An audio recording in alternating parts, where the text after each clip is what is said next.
అచ్చంపేట జిల్లా ఆమ్రాబాద్ మండల పరిధిలోని మన్ననూరు గిరిజన సంక్షేమ శాఖ బాలుర గురుకుల పాఠశాలను జిల్లా కలెక్టర్ బదావత్ సంతోష్ ఆకస్మికంగా తనిఖీ చేశారు.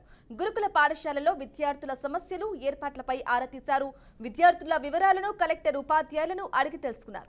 10వ తరగతి విద్యార్థులతో మాట్లాడి ఎలా చదువుతున్నారో తెలుసుకుని పలు సూచనలు చేశారు. ఇక పరీక్షల సందర్భంగా పాటించాల్సిన మెలకువలను కలెక్టర్ విద్యార్థులకు సూచించారు.